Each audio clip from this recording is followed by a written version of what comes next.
Explorer সোমনাথে আপনাদেরকে স্বাগত আবার। আজকে হচ্ছে শনিবার 6ই সেপ্টেম্বর। আজকে সকালবেলায় আমি বেরিয়ে পড়েছি। আজকে আমার সঙ্গে আমার মা নেই, আজকে আছে আমার সঙ্গে আমার বন্ধু, খুব কাছের বন্ধু শামিক। আমরা দুজনে আজকে বেরিয়ে পড়েছি আসানসোলের উদ্দেশ্যে রামপুরহাট থেকে। এখন এই আসানসোল কেন চললাম সেটা দেখতে দেখতে বুঝতে পারবেন, সেটাও দেখাবো যে আসানসোলে আমি কী করতে চললাম। তবে একটা বিশেষ কাজেই চললাম, যেটা খুব আনন্দকর বা খুব সুখকর, সেরকমই একটা কাজে চললাম। এই মুহূর্তে রামপুরহাট থেকে আমরা 15-20 কিলোমিটার দূরে এসেছি, জাস্ট ঝাড়খণ্ড বর্ডার। এই যে সামনে এটা দেখতে পাচ্ছেন, এটা হচ্ছে ঝাড়খণ্ড বর্ডারের এই যে ব্যারিকেড। এই সামনে লেখা আছে, একটা বোর্ড দেওয়া আছে, এই সামনে জাস্ট একটা বোর্ড দেখতে পাচ্ছেন। এই বোর্ডের মধ্যে লেখা আছে কোথায় কি দূরত্ব, সেটাও লেখা আছে। সামনে লেখা আছে শিকারিপাড়া 24 কিলোমিটার, দুমকা 51, বাসুকিনাথ, পাকুড়। কিন্তু আমরা আসানসোল এই রাস্তায় কেন চললাম? আসানসোল এই রাস্তায় এই কারণে চললাম যাতে আমরা জামটা না পাই, কারণ ওইদিকে তিলপাড়া ব্যারাজের অবস্থাটা খুব খারাপ হয়ে আছে, ওইদিকে আমরা যেতে চাই না, এবং ওইদিকে জামটাও মারাত্মক হয়। এদিকে ঝাড়খণ্ডের রাস্তার প্রতি একটা আমার প্রেম আছে, ভালোবাসা আছে, তাই ঝাড়খণ্ডের রাস্তায় ধরেছি। ঝাড়খণ্ডের রাস্তা ধরে আমাদের 3-4 ঘন্টা সময় লাগবে। এখন বাচ্চা কটা সকাল? এখন বাজে অলমোস্ট 11টা। তাহলে 11টা নাগাদ আমরা বেরিয়েছি এখান থেকে, মানে এখানে পৌঁছবো আমরা 3টে সামথিং বা 2টোর মধ্যে পৌঁছে যাব। তারপরে আপডেট দিতে থাকবো, দেখতে থাকবো।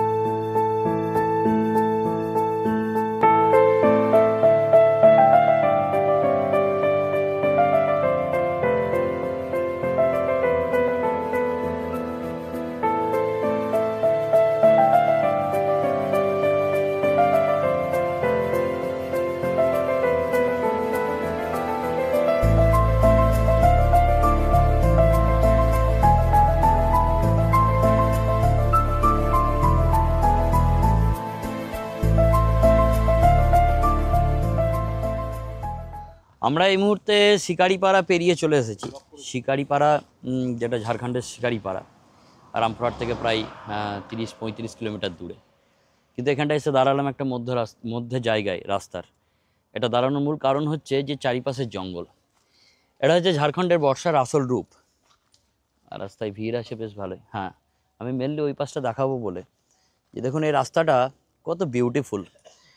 মূলত এইদিকে একদম ঝাড়খণ্ডের জঙ্গল দেখতে পাবেন, পুরো একদম ভর্তি জঙ্গল, চারিদিকে শুধু জঙ্গল আর জঙ্গল, আর কিছু দেখা যাচ্ছে না। অসাধারণ একটা পরিবেশ। এদিকে ট্রাকের বেশ ভালোই ভিড় আছে, বাট এই জঙ্গলগুলো আছে।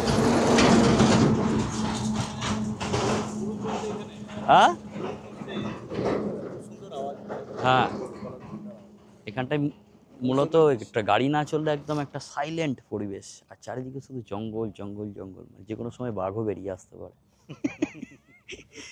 এটা আমরা যখন বসন্তকালে এই দিকটা পার হয়, তখন এই জায়গাগুলোতে প্রচুর পলাশ ফুল ফুটে থাকে।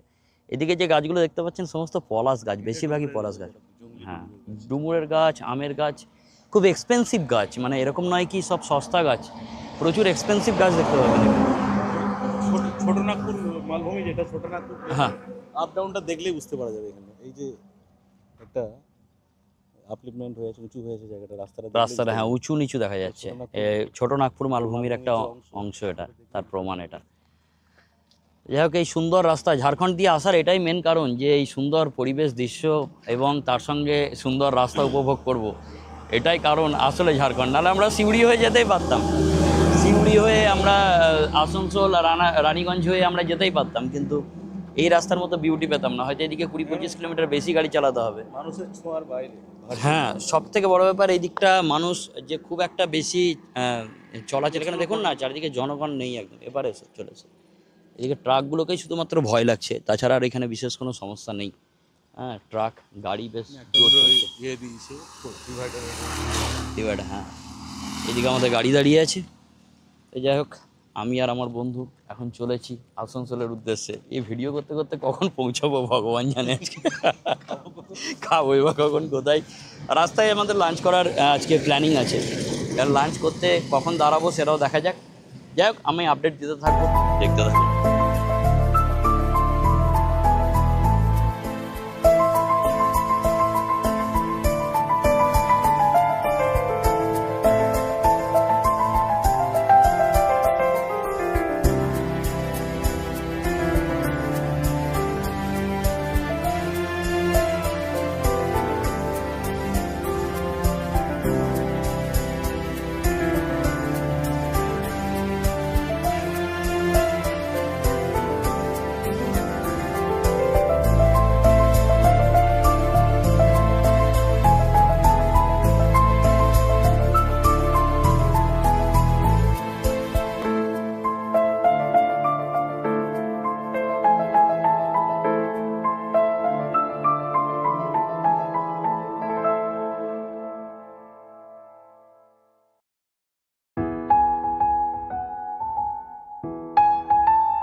এই মুহূর্তে আমরা এসে পৌঁছেছি ঝাড়খণ্ডের ম্যাসাঞ্জরের কাছাকাছি। ম্যাসাঞ্জর থেকে কিছুটা দূরে আছি, ওই 10-15 কিলোমিটার দূরে। এখান থেকে ম্যাসাঞ্জর, এখানে একটা মাইলস্টোন দেখাচ্ছে। দেখুন এই দূরে পাহাড়টার জন্য স্পেশালি এখানে দাঁড়ালাম। এই যে সামনে ম্যাসাঞ্জর বোর্ড দেখাচ্ছে, ম্যাসাঞ্জর 9 কিলোমিটার এখান থেকে। আর এইদিকে বিউটিফুল একটা পাহাড়ের ভিউ, এই পাহাড়ের ভিউটা দেখানোর জন্যই। এটা ঝাড়খণ্ডের পাহাড়, যেটাকে বলা হয় পূর্বঘাট পর্বতমালা। সেই পূর্বঘাট, এই পূর্বঘাট পর্বতমালার পাশে এসে আমরা দাঁড়িয়েছি, আমি আর আমার বন্ধু। এখানটায় ওই পারে আমাদের গাড়ি লেগে আছে। এখন এত সুন্দর প্রাকৃতিক দৃশ্য, রাস্তার মাঝে এত সুন্দর সুন্দর জঙ্গল, পাহাড়, এই দেখতে দেখতে ঝাড়খণ্ড সত্যি মানে এক অসাধারণ একটা স্টেট, এটা তার প্রমাণ। আর বর্ষাকালে এর সুন্দরতা আরও বেড়ে গেছে, মানে যে পরিমাণ সুন্দর ছিল আরও সুন্দর হয়ে গেছে এই ঝাড়খণ্ড। তাই এখানে ছবি না তুলে, ভিডিও না করে যেন যাওয়াই যাচ্ছে না। ওই দিক থেকে আমার ভিডিও করছে, আমি ওর করছি, এই চলতে থাকছে। এটা অসাধারণ এই প্রাকৃতিক সৌন্দর্যের ভিডিওটাই মেনলি এখানে দেখার জায়গা, আর কিছু না। তার জন্যই দাঁড়াতে হয়েছে এখানটায়। তাই ঝাড়খণ্ড কোনো অংশেই এই বর্ষায় সুইজারল্যান্ডের থেকে কম না। রাস্তার মধ্যে চলেছি তা মনে হচ্ছে যেন সুইজারল্যান্ডে চলেছি, বা দার্জিলিংয়ের কোনো একটা, গ্যাংটক বা সিকিমের কোনো একটা জায়গায় আমরা হাঁটতে চলেছি। তাই হাঁটতে হাঁটতে আমরা যখন যাচ্ছি তখন এই ফিলিংটা আসছে মনের মধ্যে। যাই হোক, তোমার কেমন লাগছে? দারুণ, দারুণ, খুব সুন্দর। হ্যাঁ। আর সামনে এখান থেকে পূর্বঘাট পর্বতমালা শুরু হয়েছে। আর যতটা শুনেছি, জানি না কতটা সত্য, এই জঙ্গলটা কোনো সময় দণ্ডকারণ্যের অংশ ছিল। দণ্ডকারণ্য, শুনেছি, মানে জিওগ্রাফিক্যালি কনফার্ম নয়। হ্যাঁ, এটা দণ্ডকারণ্য, যেটা আমরা যে কি মহারাষ্ট্র প্লাস অন্ধ্রপ্রদেশ এই পুরো পাটটাতে সেটাকে দণ্ডকারণ্য বলে। সেটা একসময় ঝাড়খণ্ড, হ্যাঁ, ঝাড়খণ্ড অব্দি বিস্তৃত এটা, সেই দণ্ডকারণ্য, যেটাতে শ্রী রামচন্দ্র বলা যায় যে হেঁটে হেঁটে পুরো ক্রস করেছিলেন গোটা ভারতবর্ষ। তো সেই দণ্ডকারণ্যের তো অনেক ভিডিও আমার দেখেছেন, যে সেগুলোতে আমি ঘুরে বেরিয়েছি গাড়ি নিয়ে। আজকে ঝাড়খণ্ডের মধ্যে দিয়ে যাওয়ার সময় একটা আলাদাই ফিলিংস। জঙ্গলটা লোকমুখে যেটা শোনা যায়, যে এই জঙ্গলটা যেটা শোনা যায় লোকালি, যে এটা আমাদের ঝাড়খণ্ডের এই দিক থেকে চলে গিয়ে রামপুরহাট ক্রস করে পাকুড় যতদূর চলে গেছে, তা পাকুড় অবধি চলে গেছে এই জঙ্গলটা। এখন লোকালয়ের জন্য কোনো কোনো জায়গাতে এটা ডিফরেস্টেশন হয়েছে। আর এখানে চাষাবাদও হচ্ছে, পাহাড়ি এলাকায় চাষাবাদ। হ্যাঁ, প্রচুর এদিকে ধানের জমিগুলো খুব ছোট এখানে, জমিগুলো যে জমিগুলো ল্যান্ড ছোট হোল্ডিং, এবং, যেটা ল্যান্ড হোল্ডিংগুলো খুবই কম এখানে। আর ধান একটু অন্য ধরনের, মানে অতটা সুন্দরভাবে কাল্টিভেশন হয়তো হয় না এখানে। ভালো। যাই হোক, এখানে অনেক ধান ক্ষেতও দেখা যাচ্ছে, এই সাইডটাতে প্রচুর ধান ক্ষেত দেখা যাচ্ছে। ধান ক্ষেতগুলোও বেশ ঝাড়খণ্ডে যে চাষ হয় তার প্রমাণ। আগে তো শুধু পাহাড়ই থাকতো, পাহাড় মানে বলা যায় একদমই চাষ না করা, মানে অযোগ্য জমি, তো সেটাকে যোগ্য জমি বানিয়েছে, এটা একটা বড় ব্যাপার। ঠিক আছে, দেখতে থাকুন, আমি দেখাতে থাকবো।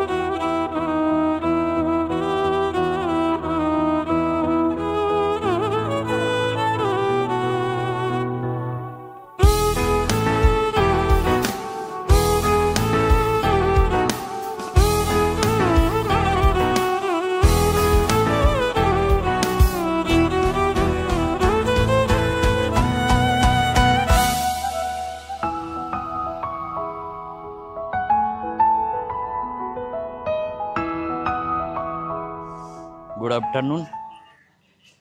এখন বাজছে 1:45, 2:10। আমরা এই মুহূর্তে আসানসোল থেকে 45 কিলোমিটার, 48 কিলোমিটার দূরে আছি। সেখানটায় এসে লাঞ্চ করলাম।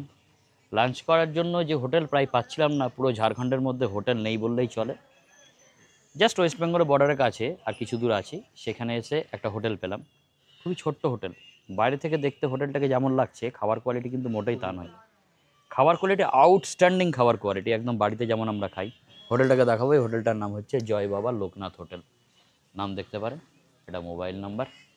এই রোড ধরে আমরা এসেছি। এটা হচ্ছে একটা চেক পয়েন্ট আছে ঝাড়খণ্ডের, জাস্ট এরপরেই তার মানে ওয়েস্ট বেঙ্গলের বর্ডার আছে। আমার গাড়িটা উল্টো দিকে লেগে আছে, আসলে আমরা যাবো ডান দিকে, এই দিকে যাবো, গাড়িটা উল্টো করেছি কারণ আমরা পেরিয়ে চলে গেছিলাম, দিয়ে আবার গাড়িটাকে ঘুরিয়ে নিয়ে এসে হোটেলের সামনে দাঁড় করালাম। কারণ অনেকক্ষণ হোটেল পাচ্ছিলাম না, একটা হোটেল পেয়ে ফট করে এসে গাড়িটাকে দাঁড় করিয়েছি ঘুরিয়ে নিয়ে। কিন্তু মুশকিলটা হচ্ছে যে প্রথমে যা ভেবেছিলাম হোটেলটা হয়তো খারাপ হবে, কিন্তু দেখছি না, হোটেলের কোয়ালিটি একদম খুব সুন্দর হোটেলের খাবার। তো যাই হোক, স্বামীকেরও খেয়ে ভালোই লেগেছে। হ্যাঁ, ভালো খাবার, ভালো খাবার না? ভালো খাবার, ঘরোয়া খাবার। ঘরোয়া খাবার। যাই হোক, আমাদেরও ভালো লেগেছে। আপডেট দিতে থাকবো, দেখতে থাকবো।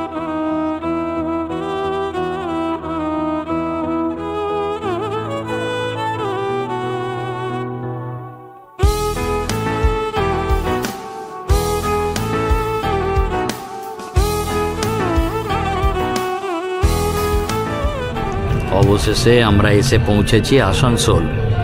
সেই যেখানটায় আমি আর স্বামী সকালবেলা বেরিয়েছিলাম আসার জন্য, ঠিক সেই জায়গাটায় এসে পৌঁছে গেছি। 5 ঘন্টা জার্নি হয়ে গেছে, এক্সেস জার্নি হয়ে গেছে। Access journey. আমরা শর্টকাট নিতে গিয়ে এবার আসল উদ্দেশ্যটা, কারণটা কি একটু বলে দাও। উদ্দেশ্য হচ্ছে এখানে একটা সিবিএসই তরফ থেকে এটা শিক্ষক সম্বর্ধনা একটা অনুষ্ঠান। আমাদের দুজনকে মনে করেছে যে শিক্ষক সম্মান দেওয়ার যোগ্য, তাই আমাদের দুজনকে শিক্ষক সম্মান দিচ্ছে।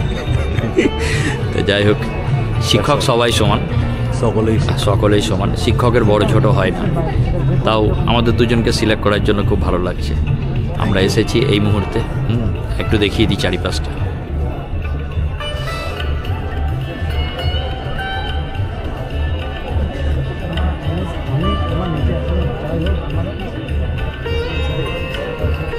সামনে কী করে কথা বলছো আমার সঙ্গে লাউড শোনা।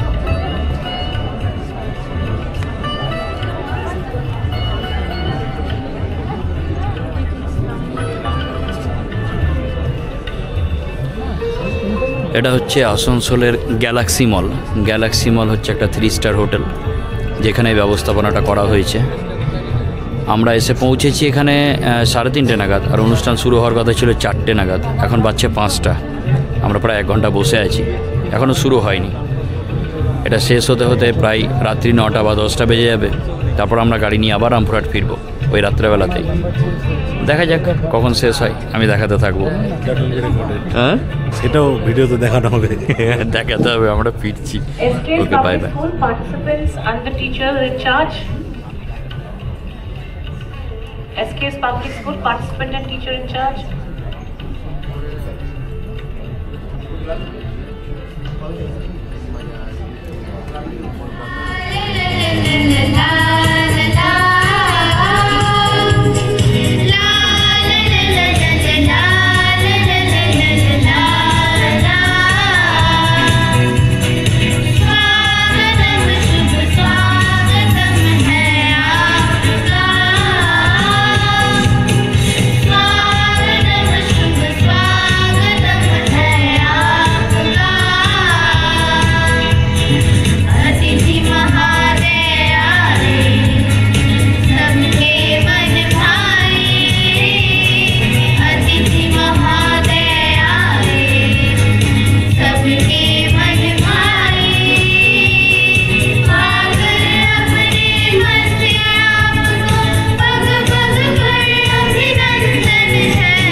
অবশেষে আমরা এসে পৌঁছেছি আসানসোলে।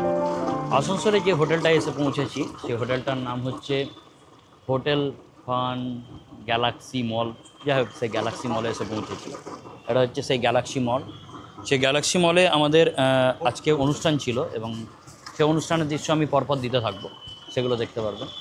এবং এদিকে সব জল টল পড়ছে, 3 স্টার হোটেল, এদিকে সব কিছু আছে। তা আমি আর শামিক এই মুহূর্তে একটু হোটেলের বাইরে বেরিয়েছি কিছু কোল্ড ড্রিঙ্কস খাওয়ার জন্য। ওষুধ কেনা, কোল্ড ড্রিঙ্কস খাওয়া, সব কাজকর্মের জন্য। যাই হোক মোটামুটি ভালোই কাটলো দিনটা আমাদের অত্যন্ত ভালো কাটলো। আমরা এসে পৌঁছে সমস্ত অনুষ্ঠান কমপ্লিট করে এই ভিডিওটা বানাচ্ছি। আসলে এসেছি তখন 3:30 বাজছে, 3টে 3:30। আসার পরে গাড়িটাকে পার্ক করার পরে ভুলে গেছিলাম যে আমাকে ভিডিও বানাতে হবে, ভিডিওর কথাটা ভুলে গেছিলাম। তো আমি এসেই ঢুকে গেছিলাম ভিতরে, কিছুক্ষণ এসিতে বসে ভুলে গেছি। এই পুরো অনুষ্ঠানটার ভিডিও করলাম। এই অনুষ্ঠান শেষে বেরিয়ে একটু কোল্ড ড্রিঙ্কস খেতে এসেছি। এখন আমরা ডিনার করিনি, ডিনার ওখানে ব্যবস্থা আছে, ডিনার কমপ্লিট করবো আমরা, তারপরে গিয়ে আমরা বাড়ি যাবো। এইটুকু। হ্যাঁ, এই রাস্তায় প্রচুর হোটেল আছে। এটা হচ্ছে সেই রাস্তা, এটা হচ্ছে সেই দ্য ফান রেসিডেন্সিপের ফ্রন্টের সাইডটা, মানে ব্যাক সাইডটা, ফ্রন্ট নয়। আমরা এবার ফ্রন্ট সাইডে যাব। এটা হচ্ছে সেই হোটেল। ফ্রন্টের সাইডটা কত বিউটিফুল সেটা দেখাবো, যে বিশাল একটা বড় হোটেল এটা, দ্য ফান রেসিডেন্সি গ্যালাক্সি মল। এই জায়গাটা মলও আছে। হ্যাঁ, মল টল সবই আছে এখানটায়। সামনের দিকটা দেখব যে প্রচুর খাবার দোকান এখানে। হ্যাঁ, স্ট্রিট ফুড না, এটা হচ্ছে ওইটার মলটার ব্যাক সাইডে ঢোকার গলিটা, যেদিকে কার পার্কিং আছে। আর এটা হচ্ছে ফ্রন্ট মলের সাইডটা, যেখানে আমাদের ওই অ্যাওয়ার্ডগুলো দেওয়া হলো, যে অ্যাওয়ার্ডগুলো আমরা পেয়েছি, সে অ্যাওয়ার্ডগুলো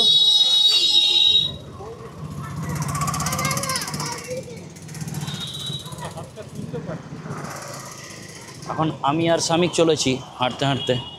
পাশে আমার কোথায় শামিক, তোমার কালো জামা, আমি তোমাকেই দেখতে পাচ্ছি না, মনে হচ্ছে তুমি নাই। এই হচ্ছে আমাদের পিছনে সেই মল। হ্যাঁ, এখানে সমস্ত, এটা একটা shopping mall actually, shopping mall plus বিশাল বড় একটা হোটেল প্লাস বিশাল বড় একটা রেস্টুরেন্ট, মানে বলতে পারা যায় এরকম রামপুরহাটে আছে কি না জানি না আমি, কারণ এরকম কোনো দিন যাইনি আমি, রামপুরহাটে কোথাও দেখিনি। সবগুলো একসঙ্গে আছে এরকম আমি দেখিনি। তো যাই হোক, এটাতেই আজকে আমাদের সন্ধ্যাটা কাটলো। লাইটটা নিভে গেল, দেখো আমি এলাম আর লাইটটা নিভে গেল কেমন। তো ভাই আবার আমি লাইটের মধ্যে করতে এলাম ভিডিওটা। ওই দিক দিয়ে এন্ট্রি করবো, এই দিকে এন্ট্রি করা যাবে। হ্যাঁ, এইদিকেও করা যাবে। এটা আর একটা এন্ট্রি পয়েন্ট, এদিকেও আমরা এন্ট্রি করতে পারি। তো এটাই হচ্ছে সেই মলটা, পুরোটা দেখালাম বাইরের দিক থেকে। এখন আমাদের ডিনার বাকি আছে, ডিনারটাও বেশ হাইফাই আছে।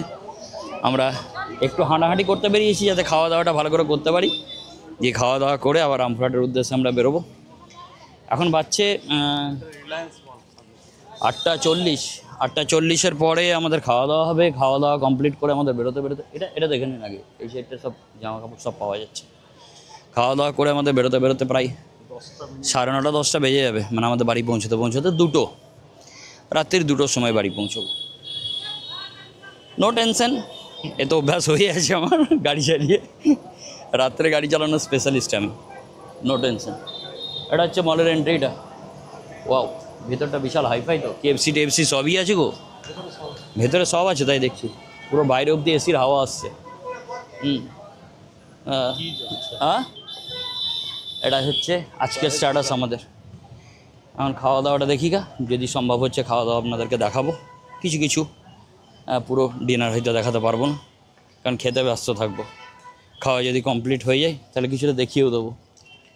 ওকে, বাই বাই। এই হচ্ছে আমাদের গাড়ির পার্কিংটা এই দিকে নেই, গাড়ি পার্কিংটা বেসমেন্টে আছে আমাদের। এখানেও অনেকে গাড়ি রেখেছে। ডান দিকে গিয়ে, ডান দিকে কোথায় যাবো, যাওয়ার কোন দিকে রাস্তা আছে আবার? যাই হোক, আমি দেখাতে থাকবো। ফাইনালি আমরা গ্যারেজের দিকে চললাম, বেসমেন্ট গ্যারেজ এটা। এই বেসমেন্ট গ্যারেজেই আমার গাড়ি আছে, ওই যে আমার গাড়ি দাঁড়িয়ে আছে। এটা হচ্ছে এই মলটার বেসমেন্ট গ্যারেজ। এখন আমরা গাড়ি স্টার্ট করব। এখন বাজছে রাত্রি 9:15। 9:15 মানে আসানসোল থেকে বেরোতে বেরোতে আমাদের বেজে যাবে প্রায় 10টা, গোটা আসানসোল বেরোতে। তারপর আমরা বেরোবো আজকে, দেখি কোন রাস্তা দিয়ে বেরোনো যায়। সম্ভব হলে সিউড়ি দিয়ে বেরোবো, আর না হলে সাঁইথিয়া হয়ে। ঝাড়খণ্ড দিয়ে রাত্রেবেলায় আর যাওয়া যাবে না, খুব খারাপ অবস্থা ওখানে। ঠিক আছে, বাই বাই।